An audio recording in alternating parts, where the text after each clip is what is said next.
حضرت معاذ بن جبل رضی اللہ تعالیٰ عنہ فرماتے ہیں حضور نے ہم سے 10 باتوں کا عہد لیا۔ پہلی وہی چیز کہ اللہ کے ساتھ کسی کو شریک نہ ٹھہرانا، اگرچہ تجھے جلا دیا جائے اور تجھے قتل کر دیا جائے۔ دوسری وصیت یہ کی کہ اپنے والدین کی کبھی نافرمانی نہ کرنا، اگرچہ تجھے تیرے گھر سے نکال دے، تیرے اہل سے نکال دے، بچوں سے دور کر دے، لیکن پھر بھی ان کی نافرمانی نہیں کرنی، کیونکہ والدین کی نافرمانی کرنے والا دنیا پہ بھی رسوا ہوتا ہے، آخرت میں بھی رسوا ہوتا ہے۔ امام غزالی نے لکھا ہے کہ ایک جرم ایسا ہے کہ جس کی سزا آخرت میں تو ہے ہی ہے، دنیا میں بھی ضرور ملتی ہے، وہ والدین کی بے ادبی ہے، اور ایک نیکی ایسی ہے جس کی جزا آخرت میں تو ہے ہی ہے، دنیا میں بھی ضرور اس کا صلہ ملتا ہے، اور وہ والدین کا ادب ہے۔ اس شخص پہ نشان لگا لیں جو والدین کا بے ادب ہے، آپ اس کو ذلیل و رسوا ہوتا ضرور دیکھیں گے، اور اس شخص پہ بھی نشان لگا لیں جو والدین کا مؤدب ہے، فرما بردار ہے، اس کی پگڑی کا کلس کبھی نیچا ہوتا نہیں دیکھیں گے آپ۔ تو والدین کے ساتھ اس نے سلوک کرنے کی تلقین کی گئی۔ حضور نے تیسری وصیت یہ کی کہ فرض نماز جان بوجھ کے ترک نہ کرنا، جس نے جان بوجھ کے فرض نماز ترک کی اللہ اس سے اپنا ذمہ اٹھا لیتا ہے۔ اللہ کا ایک ذمہ ہوتا ہے جو بندوں کا اس نے لیا ہوتا ہے اپنے محض کرم سے، تو پھر وہ ذمہ اٹھا لیتا ہے۔ پھر وہ دیکھیے، اللہ ذمہ اٹھا لے تو پھر وہ سوائے ذلیل ہونے کے اور کیا اس کا مقصوم ہوگا، تو ذلت ہی ذلت اس کا مقدر ہوگا۔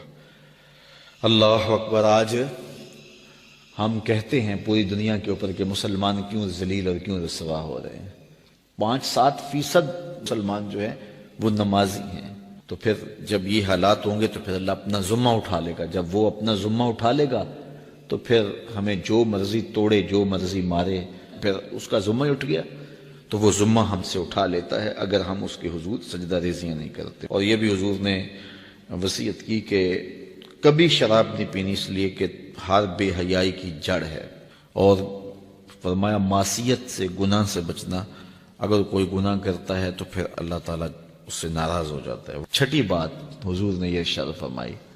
کہ جب جنگ میں کھڑے ہو تو پھر پیٹھ دکھا کے بھاگنا نہیں ہے، اگرچہ لوگ کٹ کٹ کے گر رہے ہوں تو میں صلی اللہ العافیہ، اللہ سے عافیت مانگو، یعنی اللہ سے مانگو عافیت، بیماری نہ مانگو، آزمائش نہ مانگو، مشکل نہ مانگو، لڑائی نہ مانگو، جنگ نہ مانگو، لیکن اگر پڑ جائے تمہارے اوپر تو پھر استقامت دکھاؤ، پھر بھاگنا نہیں ہے، اور یہ کبائر میں سے جنگ سے بھاگ جانا۔ تو فرمایا کہ اگرچہ لوگ کٹ کٹ کے گر رہے ہوں تو جنگ سے بھاگنا نہیں ہے۔ اور یہ بھی وصیت لی کہ کسی جگہ پہ کوئی بیماری آ جائے اور لوگ موت کا شکار ہو جائیں تو پھر ثابت قدم رہنا ہے، وہاں کو چھوڑ کے بھاگنا نہیں ہے۔ اور 8ویں وصیت حضور نے یہ لی کہ اپنے اہل و عیال پر، اپنے بچوں پر، اپنی بیوی پر اپنی استطاعت کے مطابق کھل کے خرچ کرو، بخل نہ کرو، ان سے ان کی ضروریات کو صحیح پورا کرو۔ اور 9ویں حضور نے یہ وصیت کی کوڑا لٹکا کے رکھو،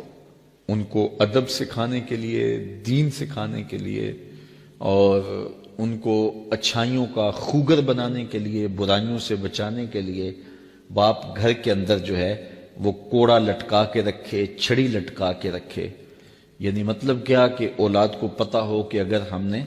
نافرمانی کی اور اللہ کے حکموں کو توڑا، ہم نماز نہ پڑھی، تو پھر یہ ہمارے اوپر ڈنڈا برسے گا بھی۔ تو ان کو جو ہے وہ اس طرح ان کے اوپر جو ہے یہ پریشر رکھو۔ اور 10ویں وصیت یہ کی کہ ان کے سینے میں اللہ کا خوف، اللہ کی خشیت پیدا ہونی چاہیے۔ جس سینے میں اللہ کی خشیت ہوتی ہے اس سینے میں کسی اور کا ڈر نہیں ہوتا۔